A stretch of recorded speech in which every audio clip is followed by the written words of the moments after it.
Welcome into the Bite Meat podcast. Very, very glad to have you guys with us once again.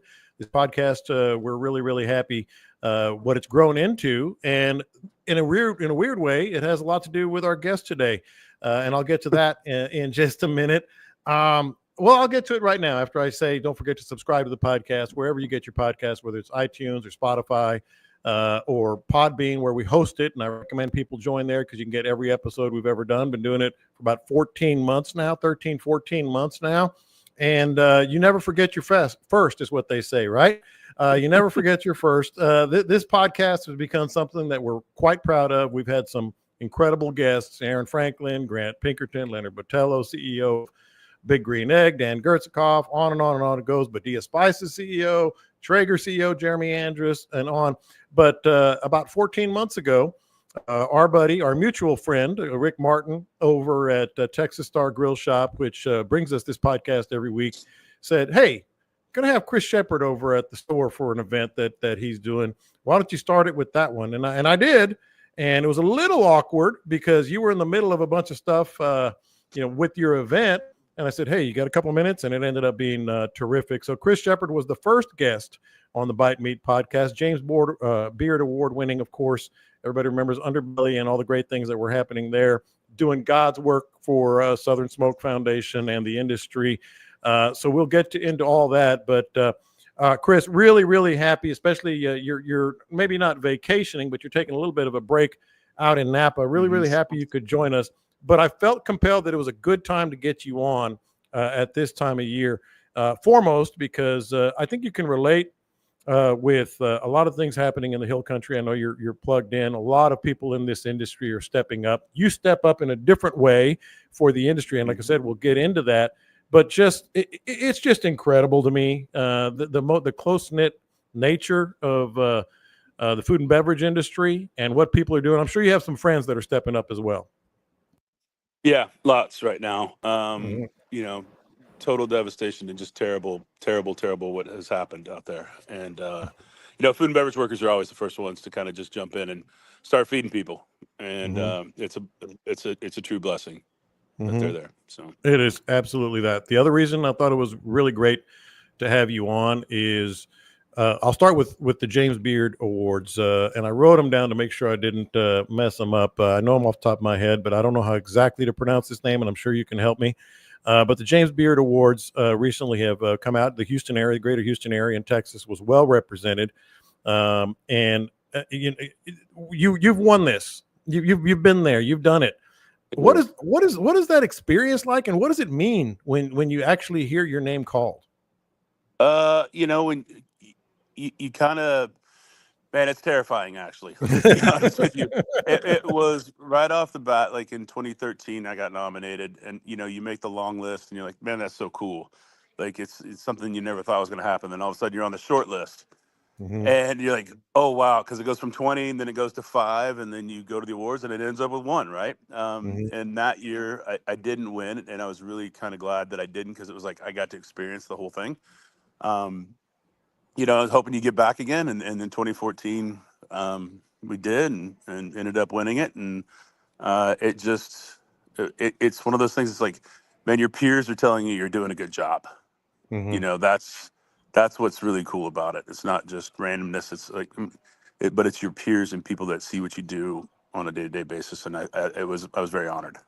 Yeah, and for these, help me out on this. I mentioned I might have a problem with the name. Is it Thomas Bill or Thomas B.A. From Belly of the Beast? Thomas Billy from Belly of the Beast. What's been your? He won from that area, and actually Guido's won. I guess they call it the Classics division or whatever.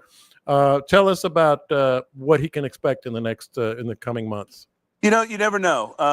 Restaurant's going to be busy for sure. I mean, but his restaurant is like, I think it's 40 seats, maybe 45. And so I asked one night, I filmed with him just shortly there after the award. And I was like, so, I mean, how's that working for you right now? And he was like, well, I think they said they only do 85 covers a night, no matter what.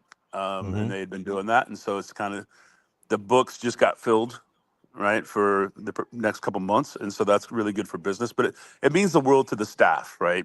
For me, that was one of the coolest things. That like the people, it wasn't just me; it was the team. It was everybody there that made that happen.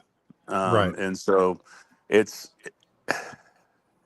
it was very gratifying to be able to walk in and let each one of them have the, here, man, put it on. Like you earned Yeah. it too. And it was cool. Yeah. And so for That's. him, it'll be that way. Mhm. So. What changed for you? Because you were already regarded at the I think Food and Wine had already written something about you, some others, Yeah. things that happened. How does it change just a day-to-day operation? I know you want to keep doing what you're doing, but you have opportunities. Yeah, there's a lot of different opportunities, and you just have to be smart and figure out which ones are the right ones for you. And you don't have to say yes to everything. And I think that's a big thing. Is like at first you're like, oh, I want to do that. Oh, I want to do that. Oh, I want to do that. And it's like, yeah, maybe you shouldn't do all of that. And Yeah. all these events and all these little pop-ups and all these little dinners, and it's very cool. And it gives you the ability to be able to pick and choose on things. Mm-hmm. Because at the end of the day, like, yeah, you won the award.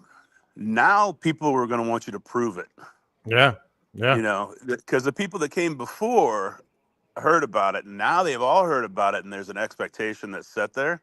Mm-hmm. And so now it's being at the restaurant to make sure that those dreams are fulfilled, or building the team to make sure that those ideas or that people have when they walk in, like, oh, this person wanted James Beard, it's got to be amazing, and it has to be, right? Yeah. And I think, especially when you start talking about the people that have been on this podcast, like Aaron. Aaron won the Beard after the year after I did.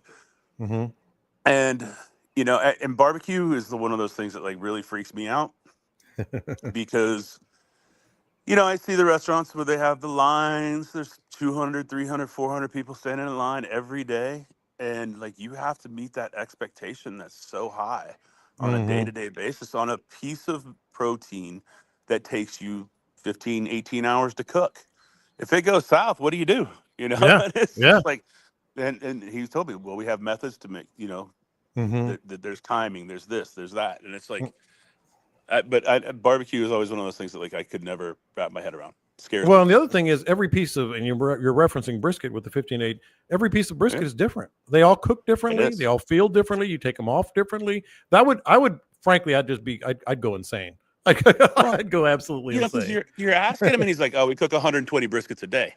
Well, Yeah, 120 different protein structures yeah, with different uh, fat contents and different grade. Like it really boggles my mind. yeah.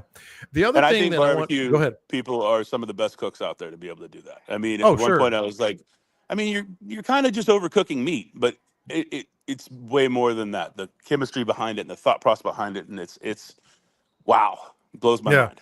And it has mine, and I've been a very much an amateur who acts like he knows what he's doing, and I've really learned a lot from our great pit masters that have been here, and restaurateurs like yourself, etc. Here's the other thing I wanted to ask you about. Yeah. Not long ago, Michelin brought stars and Bib Gourmands to Texas, and frankly, I was blown away. I guess I should have known this. I was like, really? They haven't been in Texas before? What's the story No. there? Yeah, what's the story there? I mean, Michelin's just branching out, and and that note is covered by tourism boards and CVBs and things like that, and Hmm. it's because it drives business to restaurants, and Hmm. drives tourism, especially barbecue, because you don't see the barbecue aspect on Michelin in any other state, Hmm. Texas specifically, Yeah. where I think there was what 7 1-star Michelin barbecue restaurants, Mhm, and and some Bib so like. Gourmands and Yeah, and Bib Gourmands and like, but I mean, nobody got 2 stars. It was all 1 stars, and I think half of them were barbecue. And I think that's really kind of a testament to what's being done. But it is you know, that brings tourism. yeah, Barbecue brings that, and it's really kind of cool. So I mean, all Michelin does, but barbecue really kind of kicks that off. yeah. And the reason I brought those two things up is the main conversation I wanted to have with you. We have, James Beard Award winners like yourself and others. We have Michelin stars now and Bib Gourmands. And I think it speaks to the Houston food scene, the Texas food scene, all of a sudden getting some notoriety that we always knew was here. Getting some, Houston's always been what a great food city, what a great food city. But now you're getting this type of whatever you want to call it, justification or honors or whatever. Is the Houston food scene all of a sudden even reaching another level? I mean, the thing is like it's always had the grit, right? And it's always Mm-hmm. been there. It's Mm-hmm. just depending on how you want to look at it and where you want to look at it for, Mm-hmm. or in what aspects you want to look at it. So, yeah, we've got tasting menus and we've got really good mom and pop places and really good restaurants across the board. And it's the people that are there creating those experiences that Mm-hmm. drive that. And you even look at Guido's. I mean, 114 years of being in business, like Mm-hmm. that was the America's Classic that they won. And that just brings like time honored recognition to those restaurants that have been there for so long. And in a lot of Mm-hmm. these places that are doing that, people are just cooking for their communities, and that's what's really getting them recognized. Yeah. And it's really special. Yeah. And at Underbelly and other places, of course, you always sort of, put your own mark on it and sort of expanded the horizons, et cetera. How would, in terms of the food scene now in Houston, there seems to be more and more, and maybe I'm wrong, tell me if I'm wrong, sort of pushing the boundaries, whether it's barbecue, live fire, or the restaurant scene. How would you describe that? I think our city's in a really good place right now, Mm-hmm. with its food scene. I think it's got some really creative chefs and really creative thought processes in the food design and the menu and the builds of the restaurants, the wine list, the cocktail list. Like it's really coming to full circle. And I think it's an evolution that's going to continue to happen because you're starting to see, when I was cooking it, when I first started, it was like you had to have certain things on the menus if you wanted to be successful, right? Like who had the best crab cake, who had the best snapper with crab meat, who had the best, like that thought process is gone, Mm-hmm. right? There's still kind of the classics that roll through that are really fantastic because that's what they are. Mm-hmm. They're classic dishes. But you start to see young chefs that have either traveled away and come back, or they've cut their teeth in other places and then moved here. Um, you can look at Blue Dorn, coming from, Seattle, but worked in New York and now is here. Like, I think what they're doing is fantastic. I think, the Basso team is doing, they get a lot of recognition and rightfully so with the live fire cooking. And, Mm-hmm. even like Nobi's and No-Nos and Toasted Coconut, that group, like they're doing really good. But then you walk in and you see Candente with the live fire Tex-Mex. Mm-hmm. And every chef brand that I have that comes to town is like, we got to go to Candente. Every one of them. Nobody in the country has Tex-Mex like that. And it's like when you start talking about rendered brisket fat that's used for the flour tortillas and then everything's cooked over mesquite, like it is special. And that's not everywhere. That's Mm-hmm. Houston. Yeah. And so those kind of like restaurants like that are really, then you get into, High King and you get into Funk's Kitchen and, Ope at what he's doing at Chopping Block. Like people are Mm-hmm. really expressing themselves through food now. And you just touched on something that is very, very intriguing to me, and that is the sort of the cross pollination of good old fashioned pit masters and high end, well trained, chefs. And I was thinking about this when I was talking with Patrick and Aaron Fegis over at Fegis Barbecue. I mean, Mhm. she was in New York at some of the great restaurants, and now incredible sides, and such. And he's a pit master at Fegis. And this is kind of what you're talking about, right? This is what Houston can offer. Yeah. I mean, I watched that happen. They worked for me. They met together at my restaurant. Oh, really? Right. Yeah. They met each How about other. that? She was A love culinary story. director at Haymerton, and Pat was one of my line cooks. And I literally watched that happen and them fall in love at Underbelly and Haymerton. Mm-hmm. So it was special. And Yeah. at one point he was like, I want to do barbecue, and I told him, I was like, you're gonna have to leave here. You Yeah. need to go work for somebody else because I'm not going to teach you that, and I can't teach you that. So if you want Mm-hmm. to run a barbecue restaurant, get the hell out of here. And he did. And he was really like, you're kicking me out. And I was like, I mean, in essence, yeah. And I Yeah. think, he went to go work for Ronnie at Killins and then, open up Fegis and is really kind of taken off. And him and Aaron are doing fantastic work. And to say it's a barbecue restaurant, it's a smokehouse. I mean, and by Mhm. saying that, like, when you think barbecue, you think of just brisket, ribs, sausage, and they are so much more than that. Yeah. And I love what they're doing. Yeah. And again, that's sort of reflective of what I think this scene is, and not just Houston, but Texas, but Houston particularly being able to meld those two styles. I do want to talk about you some, and not to make you uncomfortable or anything, but Mhm. let's talk about you because it's fascinating. We all know your story and the accolades that you've received, and yet the commitment to Southern Smoke Foundation is just incredible. I want to go back to the start of that. Why did Yeah. you why did you all of a sudden say, all right, I'm doing this when you had the world, the food and beverage world in the palms of your hands? We started, my wife and I started Southern Smoke back in 2015 for a friend of ours, Antonio Gianola, who was a sommelier that I worked with, was diagnosed with MS. And it started off as an MS fundraiser. And that first year, we called Rodney Scott and Sean Brock and Aaron Franklin and myself, and we we threw a party in the back parking lot of the restaurant. And then next year got bigger. And then 2017, Hurricane Harvey happened, and we realized that there was a lot of funds being raised, and it similar to almost every disaster that happens, but you really never know where that money's going. Mm-hmm. And for sure, they're not going to the hands of a drive-through worker, or a busser or a cook or a farmer or a fisher. Like those, they're not getting money, Mm-hmm. not anytime soon. And so we wanted to build a structure and realize that with our 501c3 that we could put money directly in the hands of people that really needed it in Mm-hmm. our industry. We could take care of what we were doing, because growing up cooking, like there's no money, right? Yeah. It's hard. There's long hours, and it's a passion thing. You don't really make a lot of money doing it, Mm-hmm. and so it was one of those things like we gotta take care of our people.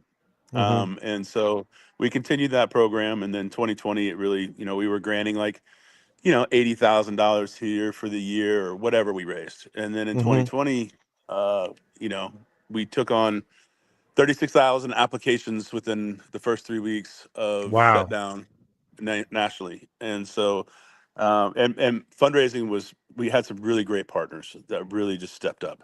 And Mm-hmm. we were able to grant almost $6 million that year. And so Wow. that kind of just, it set it off. And now now since 2017, we've granted almost $15 million in all 50 states in Puerto Rico. And then in 2018, sat with the chefs and figured out what was important for our industry to kind of focus on, that we needed to give access to people, and Mm-hmm. we ended up with mental health care, and so we figured out a way also during pandemic to give free sessions to anybody in the food and beverage industry in certain states. We have to go state by state by state. We fund, Mm-hmm. so we work on a university model, and so like the University of Houston is our psychology, our mental health care partner.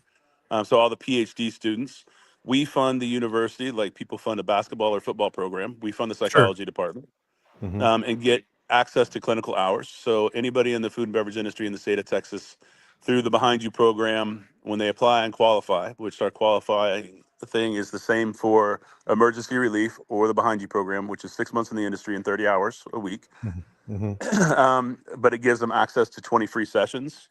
And then if you need something longer than that, then there's a sliding scale that happens. And so we're in Mm-hmm. 10 states right now with this model, and going into three more. And since 2017 or 20, since we started the program in 2020, we've done almost 8,000 clinical sessions Yeah, at no that is cost. that's incredible. Can you give us an example, and obviously no names or anything, of just people don't fully understand. I'm reminded of a quote I heard just the other day watching The Bear. Of course, I'm watching Yeah. The Bear. One of the guy that is funding the restaurant said, "Isn't it funny that the things that bring people the most joy are the least profitable?" you I know, mean, it's true. It's true. restaurants, air travel, businesses, etc. And I thought that Hmm. is so profound, and it got me thinking in a weird way about what you do. I don't think people fully understand the strife, the physical and mental and financial toll that this industry can take until you get to a certain level. Can you give us kind of an example, or maybe some for instances? I mean, it's long hours, right? You get in there and you like, I mean, my first salary position was $17,000 a year, Mm-hmm. and that's unheard of now, right? And that's just like, why would you do that? Yeah. But you work long hours, you get home, and the thing about it is why we started the mental health care program is we realized that we started. I hated losing people, and so but when you start to really get down into it, like most people work, the average. I don't really know because I've never done this, but the 9 to 5 life. But you get off at 5 or at 5:30, you go home and you go to dinner and then you hang out and you spend time with the family and you get done. It's like 10 o'clock and you've already had 5 hours of wind down. There is not that in the food and beverage industry. You get done at midnight, and if you have 5 hours of wind down time, that's 5 or 6 o'clock in the morning. It's like, what are you doing? You Yeah. know, and you're sitting in an apartment by yourself or a house, and like you're like, what am I doing? I'm not making the money that I need to. I can barely get by. Like, that's a dark place to be. And so that was really why we started that. But it's a long time, and then it's a little bit of luck, time and place for sure, and a lot of grind. And Yeah. for me, it was one of those things that, like, you know, when I decided to just kind of hang it up, it was, you know, been doing this for 30 years. Yeah. And people still to this day are like, I don't understand why you left. It was like, it wasn't where I wanted to be at the time, Yeah. you know? Yeah. And so I don't work for the foundation. I've never taken a penny from it, never will. My wife works for the foundation. She runs it. She's the executive director, and I'm just kind of like, I help speak on it, but I still know no names, no scenarios, no problems, no nothing like that. And that's where I need to be. I just get to go out and talk about what we need to fix and Yeah. how we need to fund it. Yeah. But you know, it was kind of a blessing for me that, like, when I did decide, it was like KPRC came to me and was like, you want to do a TV show? Yep. And I was like, yeah, man, that sounds awesome. And so Funny I you get should to ask. yeah, I've never done TV, but yeah, I mean, I've been on it, but I've never, like, yeah, cool. So there's Eat Like a Local, and now I work for Food and Wine Magazine as their editor and chef. And so there's a lot of different opportunities out there once you get outside of the cooking aspect. And I definitely want to get to that, but I have one more thought on what you're doing, because to me, it's not just helping the people, but it's also helping people stay in the industry. You're helping the industry at large, because frankly, you know, if I'm making whatever $40,000 a year and I'm working 15 hours a day, I probably would get out. And what your foundation is doing is maybe helping people stay in, so the industry benefits from this as well. Correct? Yeah, I mean, we realized that during pandemic and that there wasn't, and I think a lot of industries realize this, that we work in a broken eggshell, right? That thing is cracked all over, and eventually it's gonna break. And there's not a safety net for this industry. There never has been. Insurance is really expensive and really hard for restaurateurs to be able to afford and maintain running a restaurant open, you know, keep the doors open.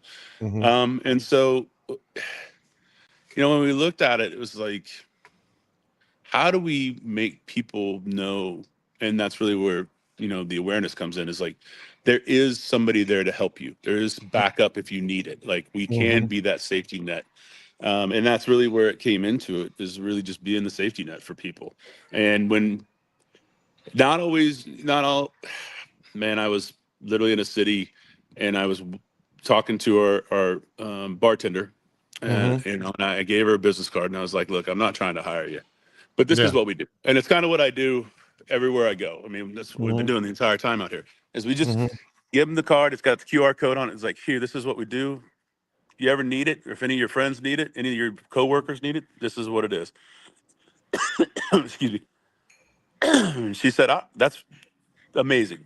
Yeah. And then she's gone for like 10 minutes. She came back in and she was like, well, I was outside crying. You don't know this, and you didn't know this to begin with, but you may have saved a life tonight. She was like, my mom was looking down from me heaven, really judging me for what I was going to do tonight when I got home. But oh my God. there is a scenario of people that actually care now, and you saved it tonight. And it was just like, wow, like that's the power of like what it can do. And do I know if she ever applied for anything or did anything? I don't know. But you know what? I think it was just her knowing that somebody cares was the thing. Yeah. Because most of the time, people, you just think that nobody cares about you. Damn. And you know what? Well, we do. It's crazy. God bless you, man. I kind of got choked up there for a second, because I've seen, I've been in every time. Yeah, I've been in these restaurants. I've seen these guys struggling, whether it starts with a food truck or the people working there or whatever, and it's fantastic stuff. Now let's get to some of the places that you've been that are finding some success or have found some success. You mentioned Eat Like a Local. Can't let you go without that. But I want to kind of bring it back to our listeners Yeah. who, who we have a lot of people in the industry that listen to us. We have a lot of people that are just foodies that listen to us. What are the common threads? If you can maybe name 2 or 3 things. You've been to all these places, every realm of the industry, from open fire barbecue to high end to mom and pop places. Are there any? Are you finding any common threads in what makes for success? Passion, drive, right? The drive to tell your story, to either cook for your community or just do what you love. And I think when you do that, you kind of, I was always told that if you love what you do, you never work a day in your life, right? And that's kind of the truth. And that's what you kind of see. What I've seen, especially during the show, is that there's a passion for the things that they do. There's also the historical value of what they've done, because a lot of these places, especially if they've been open for, take the Guidos, right? Every time the Nick Guido, his food goes out or he changes the menu, he's got to think about 4 generations of people before him if they were to do it that way, if they would approve of those things. And that's a big thing. And you've seen that because there's so many restaurants in Houston that have been open for 30, 40, 50 years. Yeah. And just iconic to our city, whether people really know them or not. And they really changed their communities. But it's heartfelt and love and being good with your community. Right. Yeah. And those are the keys to success for sure. One other thing is efficiency and quality and not compromising either. To me, I've always believed that, you want to be efficient, you want to be, financially strong, but you can't compromise the quality. And that seems to me that would be something that you find a lot in the successful place. You do. And it's, making sure you're getting the right product, working with the right farmers, working with the right things, like working with the right people and how you talk to people, how you treat people. The restaurant is a cohesive unit of people that need to be taken care of. Right. And so I always wonder, this person was really hard to work with. I'm like, then why are you working with them? There's plenty of restaurants out there with really good chefs. Like, why are you working with that human being? Right. Yeah. And so it's like, if you can learn what you need to, and you can run something, getting to that point where you run a restaurant, man, just remember the way that you want to be treated, and the way that you treat your purveyors, your people, everything about it, your guests, your staff. Like, it's all about a reciprocal love cycle and respect cycle. And so I think those things are really what matter in this day of an age. Yeah. A couple more things here, and I'll let you go, Yep. Chris. You mentioned Food and Wine, that you're doing some work with them. I know some of our listeners are thinking, what does he do, in the kitchen these days? As much as your work, I don't want you to compromise that. Tell us what you're doing in terms of getting behind a skillet again, so to speak. You know what? I just made lunch, for my friends. We had some ham and eggs. Oh man, I went to the market. That's like out here, beautiful, like California halibut. So it's like cooking that with corns and seeds, like everything. Like my wife and friends eat really well now. But between the show and traveling for whatever needs to happen, working with Food and Wine, working with the best new chefs, writing for Wine About Culture Map, having a hot dog brand, it's that's been fun. Our hot dog is the official hot dog of the Houston Texans and rodeo, so that's fun. How about that? And the team out in Belleville just does such a great job with that. So it's it's little things you find and you do, but like, would I ever get back and open another restaurant? Probably not. I don't. We don't want you to at this point. Nah, man, I'm 52. I don't need to start another thing. Like, that's a lot of work.